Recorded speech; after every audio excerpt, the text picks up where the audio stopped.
ಶ್ರೋತೃಗಳೇ ನಮಸ್ಕಾರ. ವಿಕ್ರಮಾದಿತ್ಯನ ಸಿಂಹಾಸನ ಪುತ್ಥಳಿ ಕಥೆಗಳು ಮಾಲಿಕೆಯಲ್ಲಿ ಈ ದಿನ 4ನೆಯ ಕಥೆಯನ್ನು ನಾನು ನಿಮಗೆಲ್ಲ ಹೇಳ್ತಾ ಇದ್ದೇನೆ.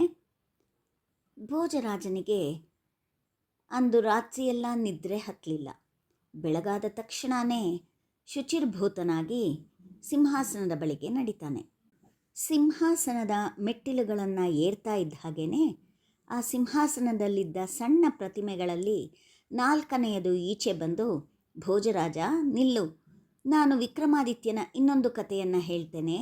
ಆ ಕತೆ ಕೇಳಿದ ಮೇಲೆ ನೀನೇ ಸಿಂಹಾಸನವನ್ನೇರೋದು ಸರಿಯೋ ತಪ್ಪೋ ನಿರ್ಧಾರ ಮಾಡುವೆಯಂತೆ ಅಂತ ಹೇಳಿ ಒಂದು ಕಥೆನ ಹೇಳತೊಡಗುತ್ತೆ.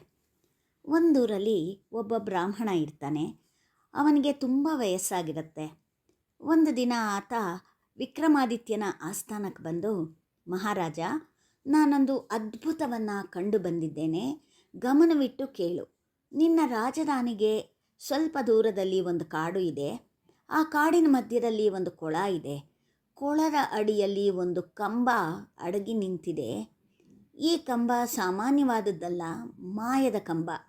ಬೆಳಿಗ್ಗೆ ಸೂರ್ಯ ಪೂರ್ವದಲ್ಲಿ ಹುಟ್ಟುತ್ತಾ ಇದ್ದ ಹಾಗೇ ಕಂಬ ಕೊಳದಿಂದ ಮೇಲೇರಿ ಬಂದು ಸೂರ್ಯನ ಚಲನೆಗೆ ಅನುಸಾರವಾಗಿ ಆಕಾಶದತ್ತ ಸಾಗುತ್ತೆ. ಮಧ್ಯಾಹ್ನ ಸೂರ್ಯದೇವನ ರಥಕ್ಕೆ ಸಮಾನಾಂತರವಾಗಿರುತ್ತೆ. ಸೂರ್ಯ ಪಶ್ಚಿಮ ದಿಕ್ಕಿನಲ್ಲಿ ಮುಳುಗೋ ಹೊತ್ತಿಗೆ ಕಂಬ ಕೂಡ ಭೂಮಿ ಕಡೆಗೆ ಕೆಳಗಿಳಿಯುತ್ತಾ ಬರುತ್ತೆ. ಸೂರ್ಯ ಮುಳುಗಿದಾಗ ಅದು ಸಹ ಕೊಳದ ಅಡಿಯಲ್ಲಿ ಹೋಗಿ ಅಡಗಿಕೊಂಡು ಬಿಡುತ್ತೆ ಅಂತ ಹೇಳ್ತಾನೆ.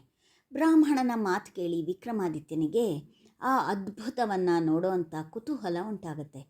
ಬ್ರಾಹ್ಮಣನಿಗೆ ಕೈ ತುಂಬ ಹೊನ್ನಿನ ನಾಣ್ಯಗಳನ್ನು ಇಟ್ಟು ಕಳಿಸ್ತಾನೆ. ಮಾರನೇ ದಿನ ಬೆಳಿಗ್ಗೆ ಸೂರ್ಯೋದಯಕ್ಕೆ ಮೊದಲೇ ತನ್ನ 2 ಭೂತ ಸೇವಕರನ್ನು ಕರೀತಾನೆ. ಅವರಿಬ್ಬರೂ ಬಂದೊಡನೆ ತನ್ನನ್ನು ಬ್ರಾಹ್ಮಣ ಹೇಳಿದ ಕೊಳದ ಬಳಿಗೆ ಕರೆದುಕೊಂಡು ಹೋಗೋಕ್ಕೆ ಹೇಳ್ತಾನೆ.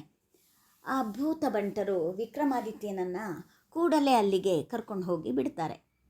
ಬೆಳಿಗ್ಗೆ ಸೂರ್ಯನ ಮೊದಲ ಕಿರಣಗಳು ಕೊಳದ ನೀರಿನ ಮೇಲೆ ಬೀಳ್ತಾ ಇದ್ದ ಹಾಗೇ ಆ ಕಂಬ ಕೊಳದೊಳಗಿನಿಂದ ಬರತೊಡಗುತ್ತೆ.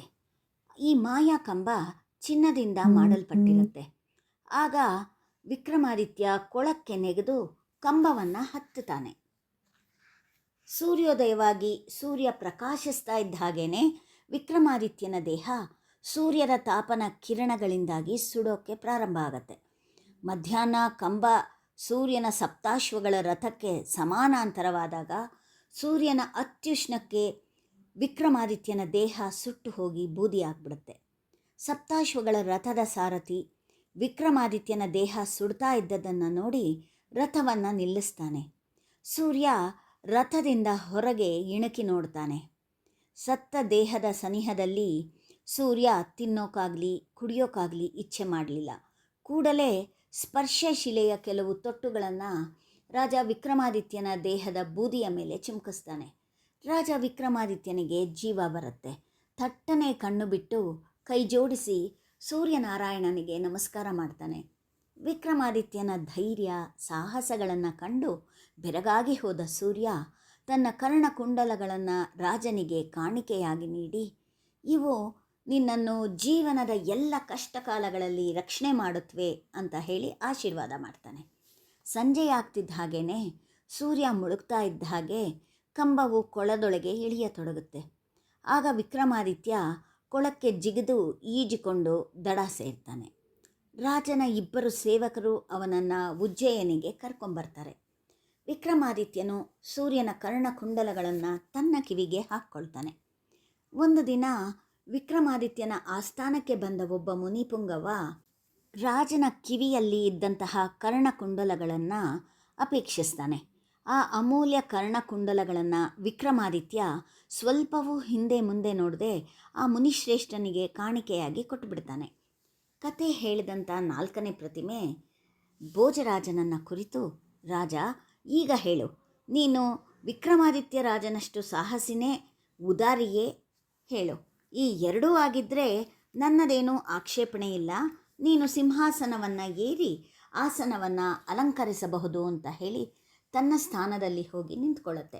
ಭೋಜರಾಜನಿಗೆ ಸ್ವರ್ಗಲೋಕದ ಸುವರ್ಣ ಸಿಂಹಾಸನವನ್ನು ಏರೋಕ್ಕೆ ಸಾಧ್ಯವಾಗಲಿಲ್ಲ.